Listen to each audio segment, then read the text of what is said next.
सिद्धाणं नमो आयरियाणं नमो उवज्झायार्णं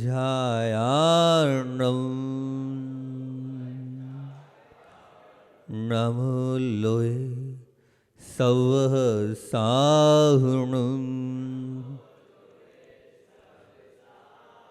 नमो अरिहन्तार्णं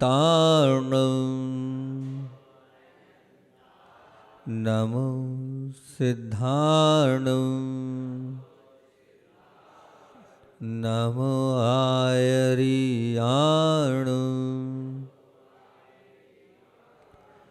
नमो वज्रायाणं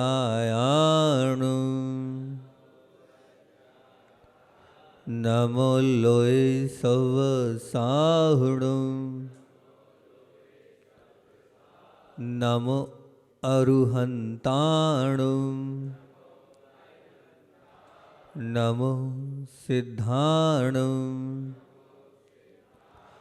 नमो आयरियाणं नमो वज्रायाणं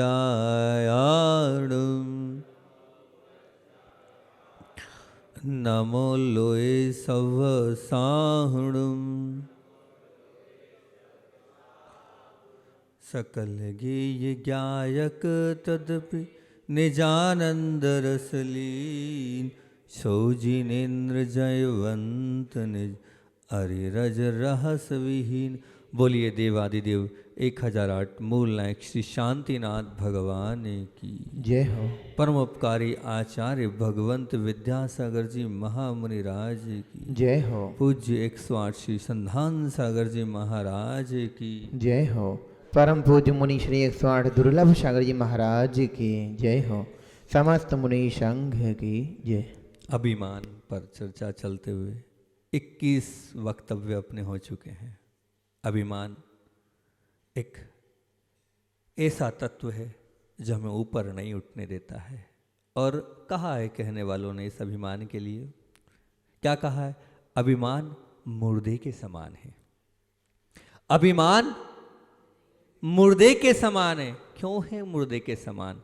क्योंकि अभिमान विनाश का सूचक है, जो व्यक्ति के विवेक को और सजगता को नष्ट कर देता है और पतन की ओर धकेल देता है। बंधुओं, जब विवेक समाप्त हो जाएगा, हमारी सजगता समाप्त हो जाएगी, तो निश्चित तौर से हम पतन की ओर ही जाएंगे।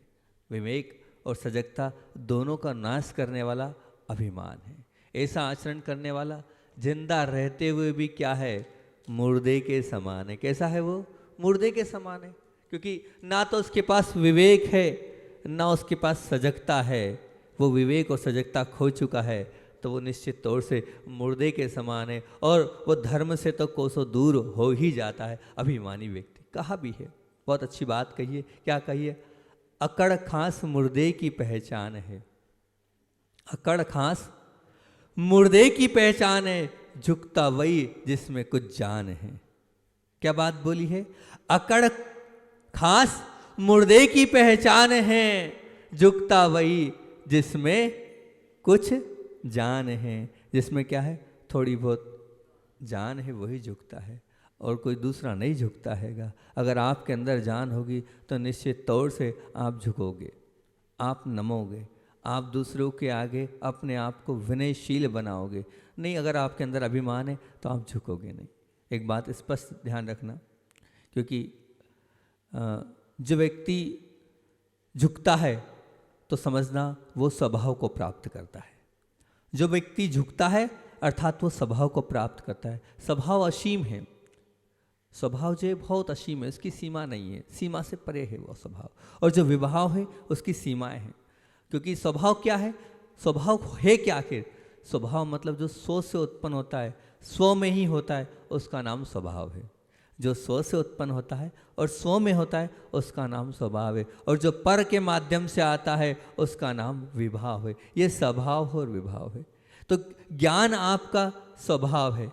जब आप ज्ञान की प्राप्ति करोगे तो उसमें थकान आती ही नहीं है, लेकिन जब आप विभाव की ओर जाओगे तो ध्यान रखना आप थक जाओगे। बिल्कुल थक जाओगे। विवाह क्या है?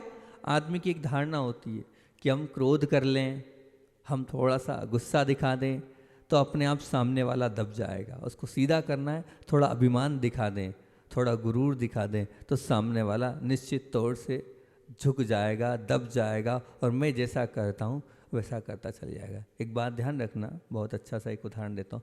मान लीजिए माचिस की तीली है, माचिस की तीली घिसी, जलाई तो सही, उस जिस चीज़ के लिए जलाया वो जले या ना जले, लेकिन वो अपने पे कालिख लगा लेती है, वो जलकर काली हो जाती है। उसी प्रकार आप भी क्या करते हैं? क्रोध करते हैं, गुस्सा करते हैं, अभिमान दिखाते हैं। वो भी एक प्रकार का क्या है? एक प्रकार की अग्नि है। वो अपने आप को उससे आपने जलाया और अपना मुंह काला कर लिया। आपने क्या किया? वो जो तीली काली हो गई जलने के बाद, सामने वाली चीज़ जली या ना जली, पर यह ध्यान रखना आप स्वयं जल जाओगे अगर आप अभिमान करोगे, आप मान को अपने साथ रखोगे तो। अभी भावना नहीं थी क्योंकि बड़ा आनंद आ रहा है शांतिनाथ भगवान के दरबार में, बोलने की इच्छा नहीं हो रही है और ना चिंतन की धारा चल रही है। क्योंकि परसों भी अच्छे से, बहुत अच्छा बेटा, सुबह से भी महाराज जी ने शांति धारा के लिए बुलाया। पहले वहाँ बैठे थे हमको लगा आप लोगों को डिस्टर्ब हो रहा है तो हम अंदर चले गए, भगवान के दरबार में बैठ गए। बहुत अच्छा लगा और आनंद इसलिए आ रहा था कि अंदर से अलग ही अनुभूति सी हो रही थी कि हम कहाँ जा रहे हैं, पर की ओर जा रहे हैं। पर की ओर जाना तो क्या है? चिंतन चल रहा था कि पर की ओर जाना तो क्या है? पर की ओर दृष्टि जाना तो क्या है? मोह है। और फिर उससे ज़्यादा तो क्या है? वो पर को अपना बनाना, वो मोह की पराकाष्ठा है। चिंतन चला तो उसमें निकला कि हम जा कहाँ रहे हैं? हम पर की ओर दृष्टि दे रहे हैं और पर की ओर दृष्टि जा रही है मतलब हम मोह में जा रहे हैं। और फिर उसको प्राप्त करने की जो भावना हो रही है वो पराकाष्ठा है मोह की। हम लोग लगे हैं, धर्म कर रहे हैं, पूजा कर रहे हैं, पाठ कर रहे हैं, स्वाध्याय कर रहे हैं, तप कर रहे हैं, पर सब कुछ है, लेकिन वो क्या है?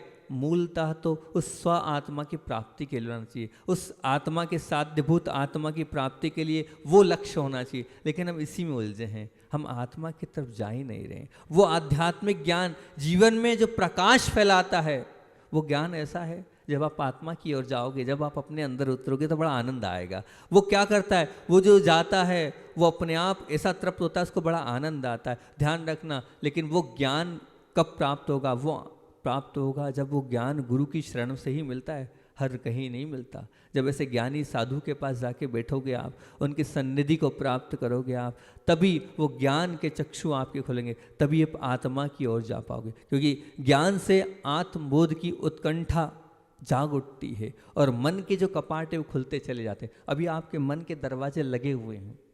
मन के जो दरवाजे इसलिए लगे कि वास्तविकता में जो विशेष आत्मज्ञान है वहाँ तक आप पहुँचे ही नहीं है। अगर आप वास्तविकता में आत्मा की ओर झाँकोगे, मन के कपाट खुलते चले जाएंगे। वो मन अभी आत्मा तक आपको पहुँचा नहीं रहा है, जो बैठा मन है ना, क्योंकि आपका मन भटकता है और जब वो मन भटकता है तो आप दूसरी चीज़ों में पहुंच जाते हो। तो वो मन के दरवाजे खोलो, जब वो मन का कपाट खुलेगा तो वो अंदर की आत्मा दिखेगी। वो सिर्फ आत्मा में ही आपका जब भान होगा तब वो एक अलग ही आनंद आएगा। और जिसके वो आनंद आ गया, समझना जीवन में गुणों की फुलवारी खिल जाएगी। ये ध्यान रखना। जैसे ही आप अंदर घुसे, मन को आपने ठंडे बस्ते में रखा और मन की बात नहीं मानी और अंतरंग में विचार करना चालू कर दिया, तो वो फुलवारी खिल जाएगी। और फुलवारी जैसे ही खिलेगी तो ज्ञान जीवन पथ में वो आपके खिलता चले जाएगा और वो जो रास्ता है वो अध्यात्म का रास्ता, वो सुगम बनता चल जाएगा, निर्मल बनता चला जाएगा। लेकिन हम लोग ऐसे हैं, उस समीचीन रास्ते तक पहुँच ही नहीं पा रहे हैं। हम तो मात्र बाहरी स्वरूप में लगे हैं, अंतरंग स्वरूप तक हमारी दृष्टि पहुंच नहीं पा रही है। हम जो भक्ति कर रहे हैं उसकी सार्थकता तभी होगी कि थोड़ा बहुत उस आत्म तत्व की ओर भी झांकें, अपने अंतरंग में भी झांकें कि मैं क्या कर रहा हूँ, मुझे क्या करना चाहिए, मेरा क्या कर्तव्य है। कभी विचार किया आपने कि मुझे ये मनुष्य पर्याय मिली है, इस मनुष्य पर्याय में मैं वही रोज़ सुबह उठता हूँ, खाता हूँ, पीता हूँ, नहाता हूँ, पढ़ता हूँ, दुकान जाता हूँ, रोटी बनाता हूँ, सब अपने अपने कार्य में लगे हैं। लेकिन कभी 2-5 मिनट आपने कभी अपनी आत्मा को संबोधन किया है? बहुत आनंद आता है सुबह से उठना और सुबह से उठने के बाद विचार करना कि मैं एक आत्मा हूँ, मैं शुद्ध आत्मा हूँ, मैं वो आत्मा हूँ जिससे मेरा कल्याण होना है। मैं कैसा हूँ? मैं भगवान स्वरूप हूँ, सिद्ध स्वरूप हूँ, मैं निर्विकल्प हूँ, न राग है न द्वेष है। 2-5 मिनट भी अगर आप इस प्रकार का चिंतन करोगे ना तो आपको प्रशस्ता आती चलेगी। जितना आपका डिप्रेशन है दूर होता चले जाएगा, जितनी आपकी विकल्पता है वो दूर होती चली जाएगी। सिर्फ आपको कुछ नहीं करना है, मैं निर्विकल्प हूँ, मुझे किसी से कोई लेना देना नहीं है। ऐसे चिंतन करते चले जाएंगे तो निश्चित बहुत आनंद की आपको यात्रा का अनुभव होगा। पर होगा तब आपने तो सब कुछ इसी को मान लिया। जैसे मनुष्य इस हीरे को, पन्ने को, सोने को, इनको सबको सब कुछ मानता है, लेकिन जब वो आत्मा का ज्ञान करता है उसके लिए सब मिट्टी है। उसके लिए तो क्या है, सब कुछ वो क्या है, आत्मा में, आत्मा रूपी रत्नों में वो 2 मिनट 5 मिनट खोजता है और उसमें से जो एक चिंतन निकल के आता है वही उसको सब कुछ मानता है। वैसे मैं आपसे पूछता हूँ, आप बताना कि स्व क्या है और पर क्या है। स्व क्या है, हालांकि आज का चिंतन कुछ ऊंचा जा रहा है, बच्चों के हिसाब से नहीं, लेकिन वही चल रहा है, मैं क्या करूं मन में। स्व क्या है और पर क्या है। चलो एक छोटे से उदाहरण से आपके सामने रखता हूं, स्व क्या है पर क्या है। मान लीजिए बारिश आई, मान लीजिए बारिश आई और सब छात्रावास के गुरुकुल के बच्चे हैं। अब बारिश आई और बारिश आने के बाद सबके कपड़े सूख रहे थे। मान लीजिए यहाँ पर गुरु भी बैठे हैं, शिक्षक भी बैठे हैं, उनके भी कपड़े ऊपर छत पर सूख रहे थे और बारिश आई। और बारिश आने के बाद आपने जल्दी जल्दी क्या किया, अपने कपड़े उठा लिए, स्वयं के कपड़े उठा लिए। बहुत अच्छी बात है महाराज जी, हमने अपने कपड़े उठा लिए। कितने 5 अध्यापक है, अपने अपने अध्यापक ने अपने अपने कमरे के ऊपर जो कपड़े थे वो उठा लिए, आप लोगों ने अपने अपने उठा लिए। तो ये आपने कहा स्वयं के कपड़े उठा लिए आपने। ध्यान रखना बंधुओं, अभी आप बहुत दूर हो। जो कपड़े उठाए स्वयं के वो भी पर है, और जिस शरीर के ऊपर आप वो कपड़े पहनोगे वो भी पर है। जो स्वयं के कपड़े आप मान लिया वो स्वयं के कपड़े थे, लेकिन वो पर है। और जिस शरीर पर आप वो कपड़े पहनाओगे वो भी पर है। जब हमारे अंदर इतनी सूक्ष्मता आ जाएगी, ये कपड़ा भी पर है और ये शरीर भी पर है, तब जाके आप अंदर उतर पाओगे, तब आप अंदर की अनुभूति कर पाओगे। अर्थात हमें सबको पर मानना पड़ेगा, तब स्व में घुस पाओगे। स्व और पर का भान तो तब ही होगा जो हम पर से हटते चले जाएंगे और स्व में आते चलेंगे। इतने विशाल, इतने मनोज्ञ, इतने सुंदर शांतिनाथ भगवान हैं कि अपने आप अंदर उतरने की भावना हो जाती है, अपने आप उतरने की भावना हो जाती है। उसके बाद भी अगर उसका लाभ हम लोग और आप लोग नहीं ले पा रहे हैं तो ये तो हमारी गलती। क्योंकि जो स्व में, बहुत अच्छी बात है, प्रभाव निश्चित तौर से छूटेगा। कब छूटेगा, स्व में बस तो पर से अपने आप खसक जाओगे आप। स्व में अगर आप बसोगे तो निश्चित तौर से पर से खसक जाओगे, और जो पर से खसकेगा तो निश्चित तौर से उसे आत्मानुभूति का रस आएगा। पर कब आएगा, जब उसे पर से हटना पड़ेगा। यही तो अध्यात्म का कस है। इतना कर लिया तो बस सब हो गया, इतना ही करना है, पर से हटना है। जो पर से हटेगा उसे अतीन्द्रिय आत्मा का आनंद आएगा, पर से हटना पड़ेगा। आनंद आत्मा की अनुभूति है, पर वो जब है जब हम पर से हटेंगे, पर को दूर करेंगे, पर से अलग करेंगे। आचार्य भगवान में समय सार पढ़ाते हुए 2-3 बार एक उदाहरण दिया था, वो उदाहरण याद आ गया, वो उदाहरण आपको बताता हूँ मैं। आचार्य भगवान बार बार एक उदाहरण देते थे कि जंगल है, हो आप लोगों ने भी सुना होगा और चर्चा अभिमान की चल रही है। एक जंगल है, इस जंगल में आग लग गई, चारों तरफ आग लगी हैगी। अब उस आग में क्या हो रहा है, वहां 2 व्यक्ति है, एक है अंधा और एक है लंगड़ा। सुना है ना उदाहरण, आचार्य भगवान तो बहुत बार सुनाते हैं। एक है अंधा और एक है लंगड़ा। वो अंधा और लंगड़ा दोनों अलग अलग व्यक्ति हैं। अब आग लगी है, अंधा बोलता है मेरे पास तो पैर हैं, मैं चला जाऊंगा। और वो जो लंगड़ा है, मेरे पास तो आंख है, सब हो जाएगा। पर बताओ, क्या वो अंधा बिना, वो जो अंधा है वो क्या बिना उसके चल सकता है, लंगड़े के नहीं। दोनों के पास नहीं ना, किसी इसके एक के पास पैर नहीं है और एक के पास आंख नहीं है, लेकिन दोनों गुमान कर रहे हैं। बड़ी मुसीबत है। समझना तो ये कि संसारी आत्मा के भटकन इसीलिए कि वो अपनी अपनी चीज़ पर अभिमान कर रहे हैं, इसलिए संसार सागर में भटक रहे हैं। आपके पास कोई सी क्वालिटी हो सकती है, उस क्वालिटी पे आप गुमान कर रहे हो, अभिमान कर रहे हो। मतलब आपके पास जो हर व्यक्ति किसी न किसी प्रकार का, ये 5 उंगलियां 5 बराबर नहीं है, पांचों बरोबर नहीं। आपके 5 गुरु शिक्षक हैं, ये पांचों के पांचों शिक्षक कोई किस विधा में बहुत अच्छा होगा तो कोई किस विधा में अच्छा होगा तो कोई किस विधा में अच्छा होगा, लेकिन ये पांचों उंगलियां मिल जाएगी तो क्या होगा, फिर तो बहुत बड़ी बात होगी। मान लीजिए इस टेबल को उठाना है, उंगली से उठाएंगे हम इस टेबल को तो शायद नहीं उठ पाएगी, और ये पांचों उंगलियां मिल जाएगी तो टेबल उठती चली जाएगी। जब पांचों एक साथ मिल जाएंगे तो अपने आप वो हमारा जो कार्य है, जिस कार्य के उद्देश्य से हम जा रहे हैं वो हो जाएगा। इसी तरह कि आप जितने बच्चे हैं अगर मिल जाएंगे तो आप ये मान के चलना बहुत बड़ा काम हो जाएगा। एक नहीं दो नहीं, आप तो कितने 80-85 बच्चे हैं, और 80-85 बच्चे एकता के साथ अगर कार्य करेंगे तो हर कार्य कर लेंगे। लेकिन उसके लिए क्या करना पड़ेगा, अपने अंदर का वो जो अभिमान है वो छोड़ना पड़ेगा, एक साथ एक दूसरे के साथ एडजस्ट होना पड़ेगा। वो जो एक दूसरे के साथ जो एडजस्ट करना वो बड़ा कठिन है। अगर हम एक दूसरे के साथ मिल गए, संयोजन हो गया तो हर कार्य को कर सकते हैं। दुनिया का कोई कार्य नहीं जो नहीं कर सकते, लेकिन मिलना पड़ेगा, झुकना पड़ेगा। जब आप झुकोगे तब वो जो सोच रहे हो वो कार्य हो जाएगा। आज पांचों शिक्षक मिलते हैं तब जाके आज आहार जी के इस गुरुकुल का पूरा नाम पूरे देश में है। ये मिल के कर रहे हैं इसलिए, संयोजन मिल के कर रहे हैं इसलिए। तो बच्चों इसलिए आप भी चाहते हो कि हमें कुछ बनना है तो मिल लो, अपने आप के अंदर का ईगो को समाप्त करो, और सब मिल के करेंगे तो निश्चित तौर से हम बहुत ऊपर पहुंच जाएंगे। ऊपर पहुंचने के लिए मिलना पड़ेगा। पर आप क्या कर रहे हैं, अपने अंदर जो आपके पास जो है उस पर, चाहे वो धन हो, चाहे वो पैसा हो, चाहे वो अहंकार हो, इस पे आपको क्या है, अभिमान है। भैया ये अभिमान नहीं है। अभिमान किस पे करना चाहिए, अभिमान करना चाहिए आपके अंदर जो सम्यक दर्शन है, आपके अंदर जो गुरु भक्ति है, आपके अंदर जो अन्य धर्म के प्रति जो आपकी श्रद्धा है उस पर अभिमान करो। ये वो जो सम्यक दर्शन है वो टिकाऊ है, और बाकी सब जितना है वो क्या है, दिखाऊ है। सम्यक दर्शन है वो टिकाऊ है, वो आगे तक आपका कल्याण कराएगा। ध्यान रखना, बाकी सब दिखाऊ है, बुलबुले के समान है, कब समाप्त हो जाएगा आपको खुद को पता नहीं चलेगा, और वो सब कुछ समाप्त होता चला जाएगा। वो जो दोनों व्यक्ति हैं, कौन, वो अंधा और लंगड़ा, अगर वो दोनों मिल जाएंगे तो निश्चित तौर से काम होता चला जाएगा।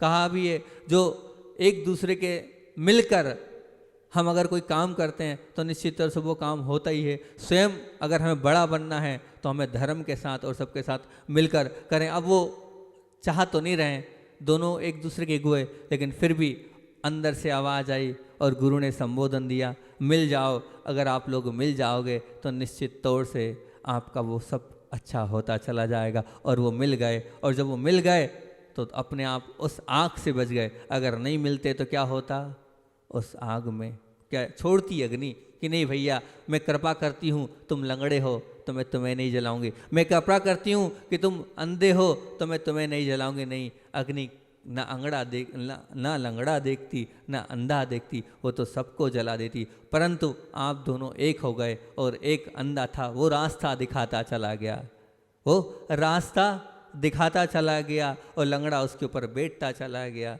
है ना। मतलब लंगड़े को रास्ता, लंगड़े ने किसको दिखाया रास्ता, अंधे को, तब तो वो चल पाया। अरे भैया इधर नहीं इधर चलो, अरे भैया इधर इधर नहीं, कंधे पे भले ही वो बैठा किसके है, अंधे के, लेकिन दोनों एक दूसरे के बिना नहीं। इसलिए ध्यान रखना कि हम अपने जीवन से अभिमान को दूर करेंगे, तब वो जब अपने आप को ऊपर उठा पाएंगे। आप ऊपर उठ सकते हैं, लेकिन अपने ईगो को समाप्त करेंगे जब ऊपर उठते चले जाएंगे। और बात थी सौ में आने की, हम सौ में अंदर आएँ, अपनी आत्मा के अंदर आएँ, क्योंकि सच्चा ज्ञान तो स्वभाव है और ज्ञान हमारा गुण है, उसका क्या मान करना। अगर हम अपने ज्ञान का मान करेंगे तो कोई मतलब नहीं। मैं चाहता हूँ कि मुझे ज्ञान का मान नहीं, बस मुझे काय का मान का भान हो जाए। क्या बोल रहा हूँ मैं, ध्यान से सुनना, बहुत बड़ी बात बोल रहा हूँ। मैं चाहता हूँ, मैं स्वयं अपने लिए चिंतन कर रहा हूँ, आप लोगों के लिए नहीं बोल रहा हूँ।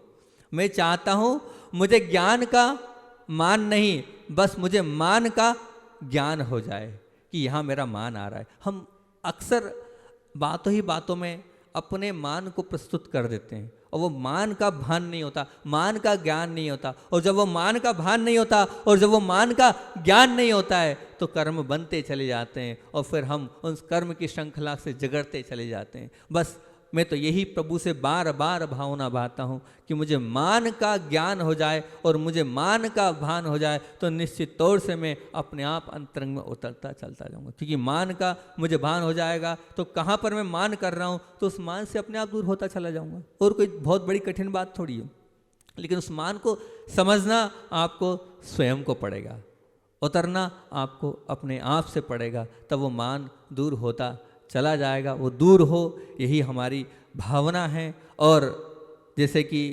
कहते हैं ना कि बम्पर ड्रा लग गया, तो आहार जी वालों का बम्पर ड्रा लग गया। क्यों बम्पर ड्रा लग गया? देखो ललितपुर वाले लगे थे, है ना, और बड़ा मलहरा वाले तो रोज आ रहे हैं, रास्ते भर आए हैं और द्रोणगिरी से पीछे पड़े हैं। और फिर उसके बाद कल दिगोड़ा वाले आए थे, महावीर जयंती हमारे यहाँ करो। लेकिन हम लोगों की भावना थी, और गुरु चरणों में भी यही निवेदन करके आए थे कि आचार्य भगवान सिद्ध क्षेत्र अतिशय क्षेत्र की वंदना के लिए निकले, तो वही सिद्ध क्षेत्र में महावीर जयंती करें ना।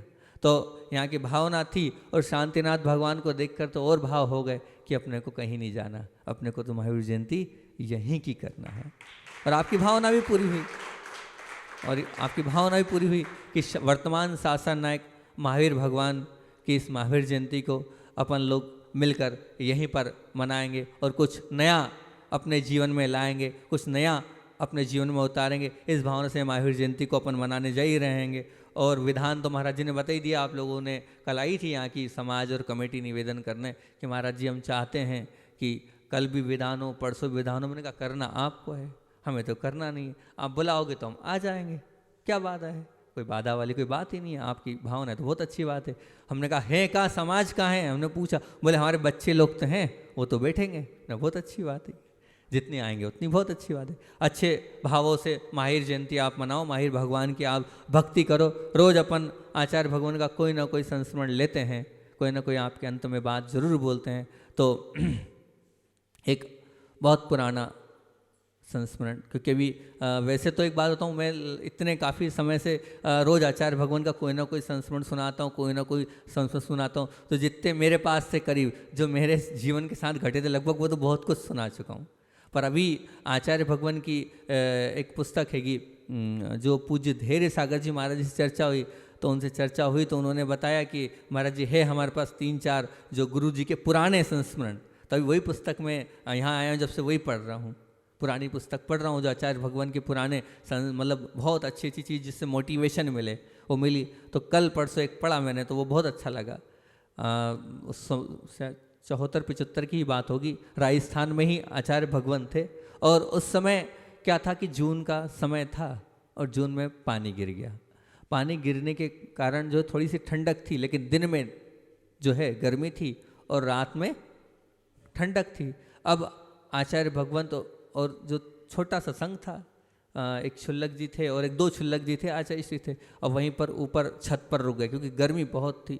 अब जैसे जैसे रात होती गई वैसे वैसे क्या हुआ, ठंडी बढ़ती गई। वैसे आपके भी ऐसे ही होता है, दिन में भी गर्मी रहती है और रात होती जाती है तो ठंडा होता चला जाता है। अब रात के 12 के बाद फिर बहुत ज़्यादा ठंडा हो गया। अब ठंडा हो गया तो जो दो तीन ब्रह्मचारी भी थे और जो क्षुल्लक जी थे उनसे सहन नहीं हुआ, और धीरे धीरे करके उस शनै शनै एक एक करके नीचे उतरते गए, छत से नीचे आते गए आते गए आते गए। अब जो है मात्र आचार्य भगवान 1:30 बजे तक अकेले बचे, बाकी सब उतर आए। आचार्य श्री उस समय तक उठ जाते हैं, उठने के बाद वो ध्यान में बैठ गए। ठंडी ठंडी अच्छी तेज हवाएं चलती चली गई और आचार्य श्री बैठे रहे। अब आचार्य श्री अब बैठे, फिर सुबह जब क्षुल्लक जी से स्वरूपानंद जी नाम था उनका क्षुल्लक जी का, वो पहुँचे वहाँ पर। तो आचार्य श्री से उन्होंने निवेदन किया, आचार्य श्री इतनी ठंड थी तो हम लोग से तो सहन नहीं हो रही थी, हम लोग तो नीचे आ गए, आप क्यों नहीं आए? तो आचार्य भगवान ने कहा, मैंने कर्म रूपी चादर को ओढ़ रखा था। तो हंस दिए, बोले हम समझे नहीं कर्म रूपी चादर का तात्पर्य। बोले हमने उस वक्त अपना चिंतन ये लगाया, ध्यान से सुनना मूल बात आचार्य भगवान की। बोले उस वक्त हमने चिंतन ये लगाया, क्या लगाया आचार्य श्री? तो बोले हम ये सोच रहे थे उस वक्त कि अगर मान लो मैं पशु पर्याय में होता तो कर्म का उदय होता, और मैं गाय होता तो, मैं बैल होता तो, या और कोई पशु होता, जो जंगल का कोई पशु होता, तो अब वहाँ मुझे क्या ओढ़ने को मिलता, वहाँ मुझे कौन सा मकान मिलता, वहाँ तो कुछ नहीं मिलता ना। तो मैं वही कर्म रूपी ओढ़ रहा था, कर्मों को याद कर रहा था कि पूर्व पर्याय में भी मैंने सहन किया होगा, उन पशुओं की पर्याय में मैं घूमा होऊंगा, वहाँ भी तो इस हवाओं को सहन किया होगा, जंगल में रहकर आंधी तूफान को सहन किया। वहाँ कौन सा मुझे कमरा मिल गया, वहाँ कौन सी चटाई मिल गई, वहाँ मुझे कौन सी घास मिल गई होगी ओढ़ने के लिए।